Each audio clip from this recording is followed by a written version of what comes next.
But the idea of a technological device that feels like it's something from nature is very interesting. In 2021, Kanye West released the STEM player in collaboration with the kids' computer company Kano. Since parting ways, Kano evolved into STEM, and they continued to rethink what technology can look and feel like. So prior to the launch of their newest product, I visited their studio in London to investigate what they're building, why they do it, and explore the future of technology through their eyes. Who are you? I'm Alex Klein. Okay. Yeah. And what do you do here? I'm the founder. Yeah, I'm Alex. We're building the future of music. We're building something where AI and music are like this, and they're building the future together rather than just rehashing the conflicts of the past. I founded Kano in 2013 because my little cousin Mika wanted to learn how to code and all the stuff was really boring. Like, that was the market, but the whole idea of Kano was like more about technology we make together. And so STEM is more like music we make together. Yeah. But it was originally about kids learning to code. Yeah. But it's not about that anymore. But music and coding are quite similar in some ways, so maybe it is. Yeah. And we're at our best when we're at our most childlike. Well, how would you describe this? What is this? This is the best speaker ever made by humans. There could be ones out there in space, you know. But this is a music device that, yes, it works like a speaker, but it's much, much more like it has intelligence inside that lets you hear music in a new way.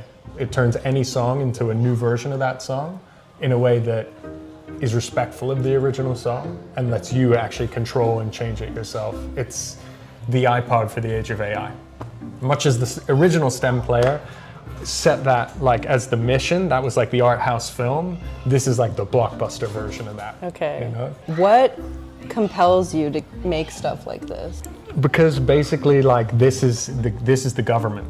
Like, you know, we live in a sort of, what was the word? The Greek finance minister used this word. It's a techno-feudal society. I think we got to have human principles in how we apply the law, or we're going to end up moving backwards. I feel like there's a huge like misunderstanding in our society, and I feel really misunderstood a lot, you know? And Is this a device to help you feel understood? yes, exactly. I heard a guy once say that computers used to be people. You know, 400 years ago, a computer was a person that you paid to do calculations for you. So you'd be like, he's a computer, she's a computer. When you actually start thinking about it, you know, a computer can be made out of anything. That was me. Yes. Yeah, that was me. Yeah, exactly. That was me. They did used to be people. Everything good about computers comes from people. And the laws of physics. Those are the two things. So Okay. this thing, you want to know about this.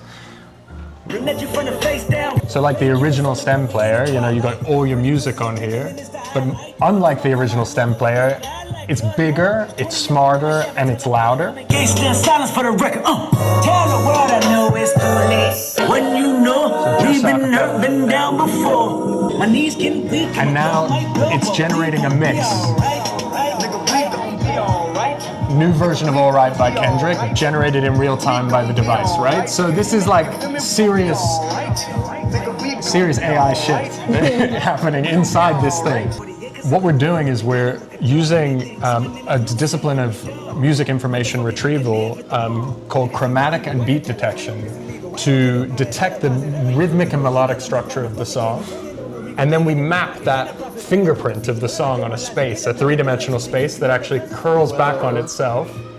And we find distances that are short between songs.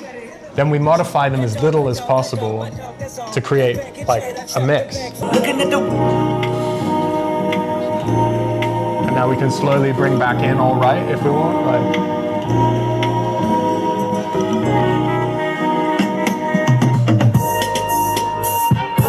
And then we'll bring in Kendrick. Like. Right? We gon' be alright. Feel all right. When the sweaty walls are banging, I don't fuck with family planning. Make it rain, girl, make it rain. Make it rain, girl, make it rain. Make it rain, girl, make it rain. What is your name? I'm Ted. I'm sort of the AI music person at STEM. What do you have over here? Well, this is a STEM 2. It's the sort of upgrade daddy of the STEM player. I like to think of it like an octopus DJ that can just like press all the buttons. Obviously there's DJ softwares that have stems, but this is a very, very simple interaction. Like there's no sort of equalizers or knobs or anything to fiddle around with. STEM's always been about sort of, and even before STEM, it's always been about sort of creative consumption. So it's not just mindlessly scrolling, mindlessly like just absorbing stuff. It's actually putting you in a position where you can interact with the things you're consuming. And it's the first time a lot of people will be able to hear like the breakdown of the different parts of their song, really think about what it is. For me, the thing I like the most about it is the extended lifespan it gives to music, because you might find a song you really like, then you're just like listening, and you get sick of it very quickly. But even just putting like a sort of techno beat on it or a slightly different variation, you can still have the same lyrics or the same whatever, and it just massively expands the kind of longevity of music you really like. Absolutely. Do you think we need more DJs? No. Maybe it's a bit ironic to say that as someone who's making a product that just allows people to do that, but I think I should become a DJ. yeah, with this. Yeah. You can be a DJ. If you're going to spend your time doing listening to music, you might as well have fun doing it. So anyone who wants to have fun with music, I think that's who the I want to have product's fun for. with music. Can you acknowledge that this kind of looks like a face? Which part? Like this is the fly eyes and this is its Yeah, mouth. yeah. It's a quite I mean, I guess they probably have dreams about this thing the same way I have dreams about the platform screen. But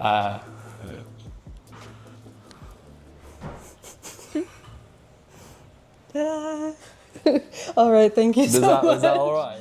I think like STEM in general has always been a bit of a meeting place for kind of slightly misfit type designy people, you know, whether it's like programmers or everyone here has kind of creative outlets, and a lot of people here I think would agree that they haven't necessarily like found a fit in other companies. We try to like celebrate people who are sort of jack of all trades. It's a weird type of company structure because it's like sort of inefficient in the standard sense, but actually it yields like really cool results. I think we've proven that it's like an extremely small team. We've done like quite a lot of cool stuff, but it's sort of an unusual, unorthodox way of working.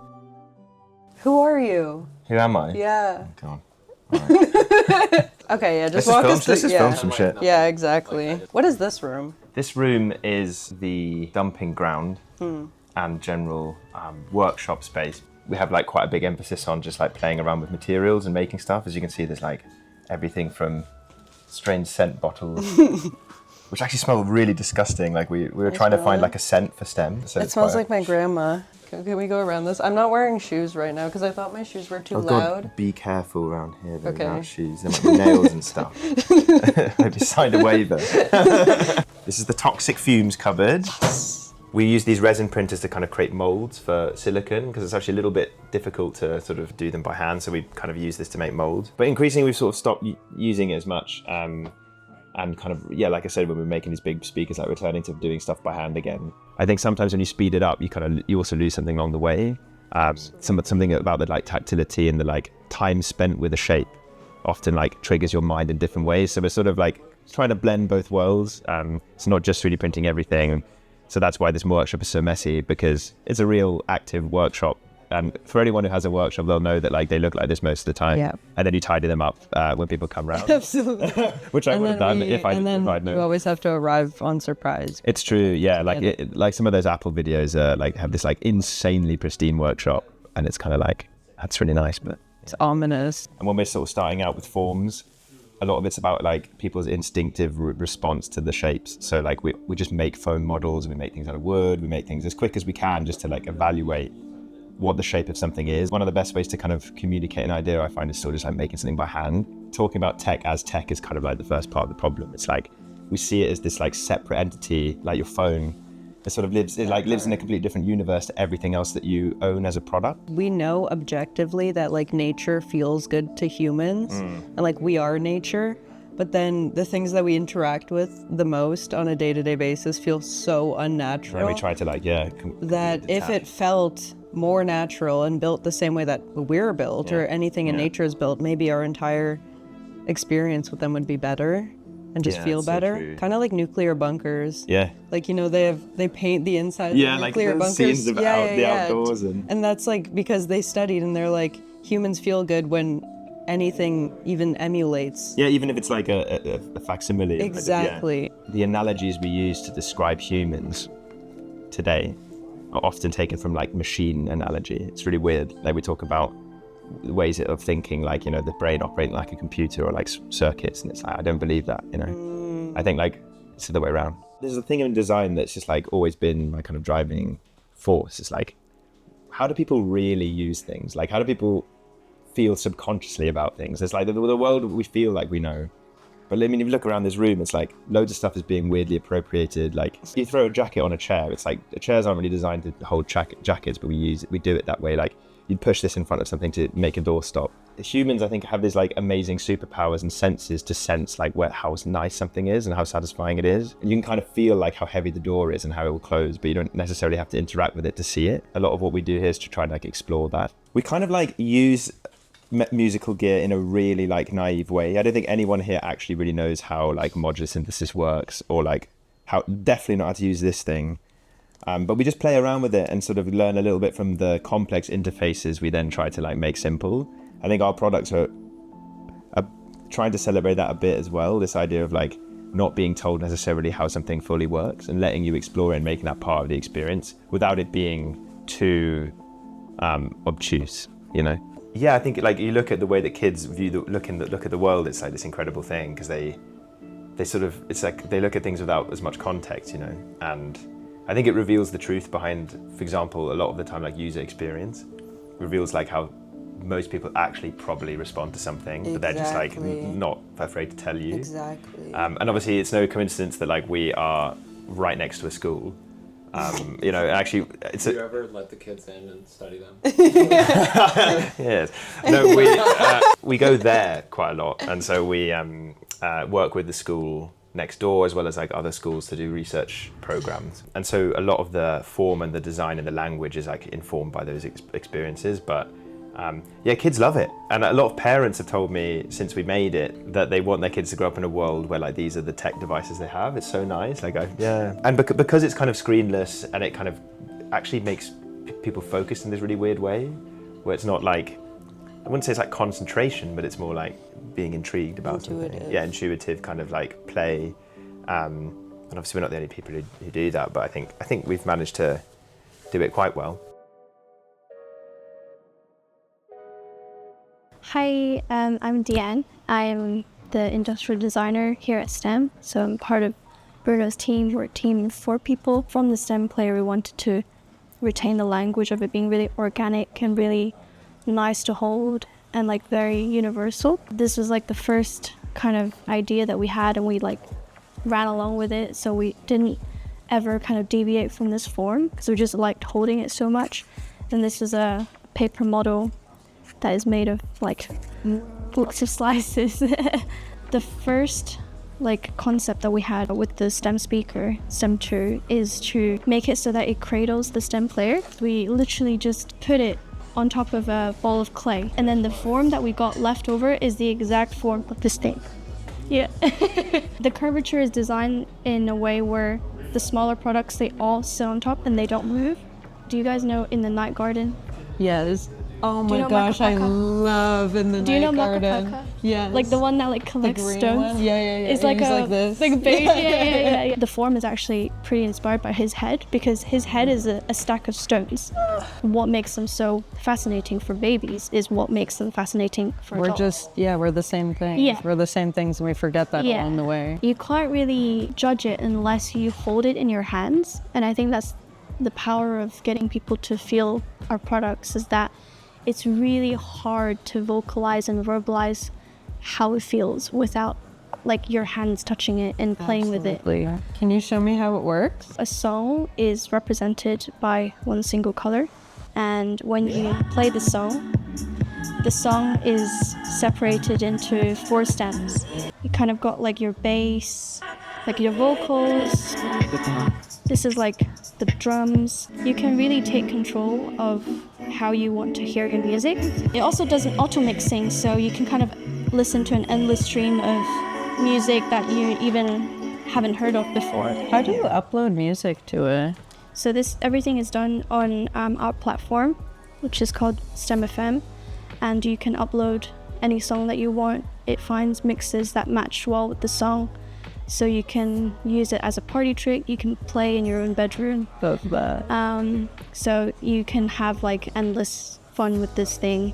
The feeling is really, really hard to describe, and you have to see it to believe it and touch it to feel it.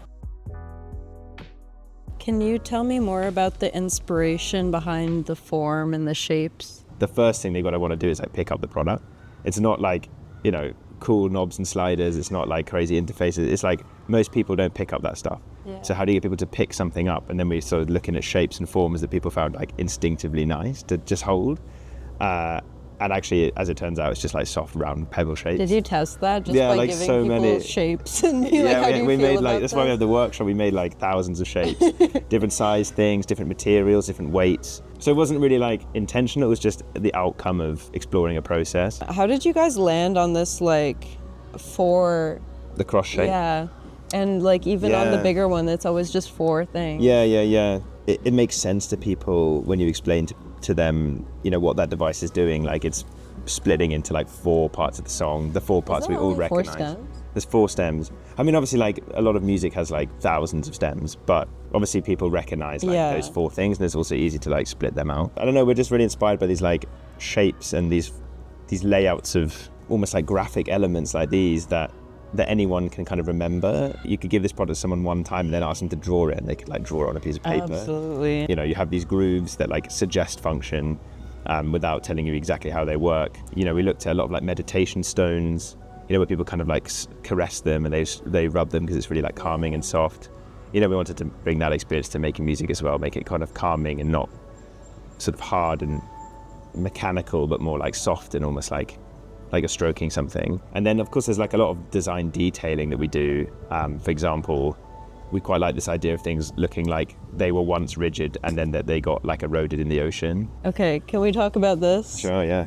I messaged you back in 2023 about this. I was just gonna say, I feel like a lot of people like found out about you guys, or like through this one. No, through the STEM player. But then this is what made, like this is what won me over. I was like, the real ones know about the projector. Yeah. Well, this is like a super interesting project, and actually, like sometimes I get a bit worried. I'm like forgetting a bit about what kind of headspace we were in when we conceived of this project. And I think projection tech is like one of those things where it's just amazing. You know, it's like it's inherently like outwards facing rather than like inwards, like screen in your face facing. There's a whole bunch of other features we're planning for this, like remixing video and kind of generating videos based on like the content of what you're looking at.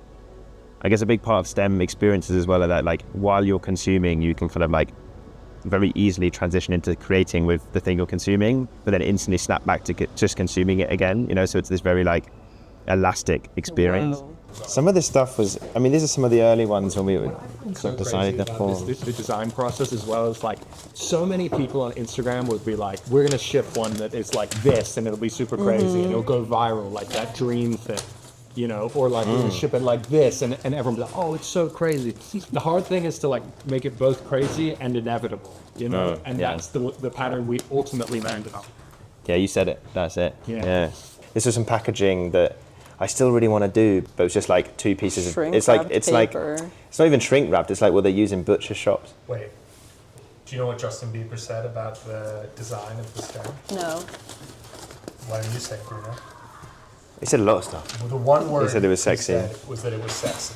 Yeah, sexy. He said sexy. And what does this look like? Now, I don't think Bruno was thinking about this when he came up with his packaging, actually. But This looks like a condom. Yeah. We've all seen it before. But maybe the packaging for those is inevitable. Oh, the urchin inspiration. I mean, you can't ignore the urchins. I mean, that's always like Oh, a source I'm of great. obsessed with this. Have you ever heard of diatoms? That was like a big thing we were into as an addict. They're basically like tiny animals, you know? Yeah. Their mouth is their anus. And then there's the car. I should see the car. Oh my god. Yeah, no, it was all a bit So mad. that car is so sexy. I would definitely drive in that car. No question. That's actually close to where it ended up. Are you making a car? Yeah, we're always making a car. Like, who isn't these days? Where do you see STEM in 10 years? Can you see it in 10 years? I definitely can see STEM in 10 years. I think STEM is something that is sort of eternal. If we're discovering new knowledge about music and about technology and sort of expressing that knowledge, you know, STEM continues to live, and it's like it's something that's beyond any one person. Like, it's like we were saying about the inventor of the condom, you know, like he's dead or she's dead. And nobody knows nobody, I'm sure somebody knows, but it's not like more people know who Kanye West is than the inventor of the condom, you know? True. Over some period of time, though, everything dissolves, you know? Absolutely. It's this sort of heroic ancient Greek. We were talking about the Greek gods. Like, that was like what these fucking ancient Greeks on the battlefields were like. They're like, I'm doing this because my body will die, but my legacy will live forever. But I tell you, even though I'm still talking about these Greek gods in like 50 million years, it's extremely unlikely. But STEM will live on. Science, technology, engineering, will live on. If there are aliens out there who are having conversations like we're having now, they know the Pythagorean theorem. It's true. You know what I'm saying? Yeah. Like the Fibonacci. There are brand amplifiers, the aliens. I think they would love STEM. Yeah. I'm sure you get that a lot. I was talking to Bruno about how everything looks alien, but then you can also say it looks natural, and a lot of people compare nature to alien. Like, if you go really deep under the sea, they're like, this is super alien. So I think it's all one and related. The confrontation with the alien is at the core of like being a creator, because basically like you have to confront the alien and welcome it and endorse it and bring it into you to like, and that's like why the alien movies work so well, because it plays on it's the scariest thing to do, to confront the alien and take it into you. Kanye watches all the shit we put out. Yeah, he hits me on Instagram, he hit me a month ago, he hits me on text, he hits me via lawyers. It's always, please, can we work together again? Yeah. Oh. Yeah. Would you ever? Of course, there's always a world where one would work. There's always a world in the multiverse where, you know, I think, what does it say? Never say never, you know? It's like this ancient wisdom. But he would have to be going with God, you know? Like Dave Blunt said. Like Dave Blunt said, he can't put down the cup. I can't put down the cup. Sipping on promethazine. With Lena fell in love. If we had to put a few songs on a mixtape to send to the aliens, I think we should put at least one Dave Blunt song. Yeah, one of the original ones. What ones would you put on the mixtape? The Cup. That's the Dave Blunt. But what about beyond Dave Blunt? Oh. Yeah. A sort of Voyager disc. I would definitely put a Kanye song. I think I would put All Falls Down or Never Let Me Down. All falls down. Telling you all. That album all really. Falls down. That whole album, I think. A lot of people found you guys because of your collab with Kanye. Yeah, and I'm talking about it right now. Yeah. You're in your office one day, and then a few months later, you're releasing a product with Kanye. How did it happen? No, it wasn't. It was 4 years, Emma. It was 4 years we were working together. That's crazy. It was 4 years. Like, we had this successful computer company for kids, Kano, which you were quoting earlier. Yeah. We're at CES, and he met me. He met you at CES? He met my team, and he spoke to me on the phone because basically the team, I told them then and there in the moment, he's there right now, put him on the phone. And so we spoke, and we became friends, and we became really good friends almost instantly.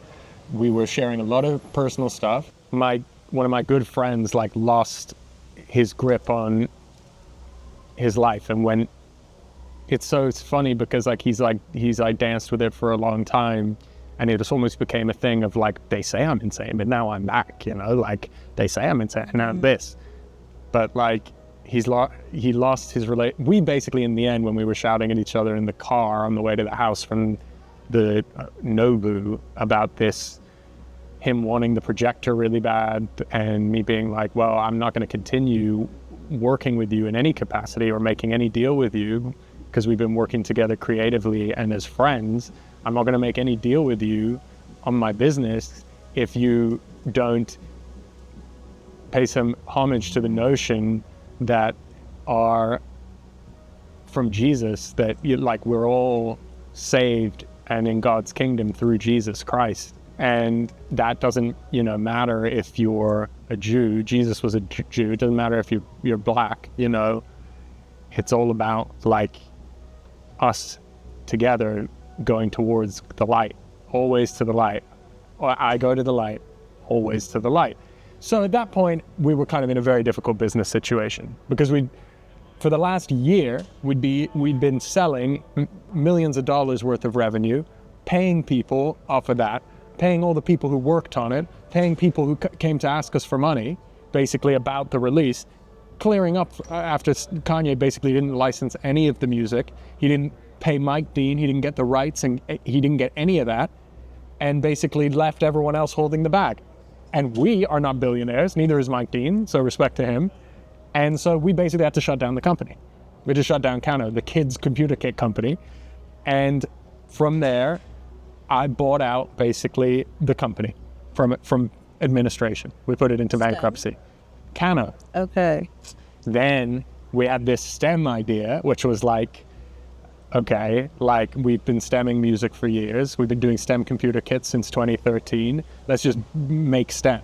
And now we're here, and we've got amazing partners, and we've got amazing products, and we've got an amazing team, and we've worked with dozens of other major artists who we respect their artistry, and we've also been able to find, whether it's Trippie Redd or Ghostface Killah, or doing design sessions on Skylark with Justin Bieber, doing demos with Taylor Swift and Cara Delevingne. At the end of the day, fucking hell, you meet crazy people, you work with them, you move forward, you make crazy things. Did you ever feel affected by negative reactions, negative opinions? On a personal level? Yeah. You never want to be in a position where you've got someone who's bought something from you and they're pissed not at the product but at you because of your business decision. I mean, we basically, Kanye wanted us to keep going with him and work with him, and a lot of the community would have been happy with that.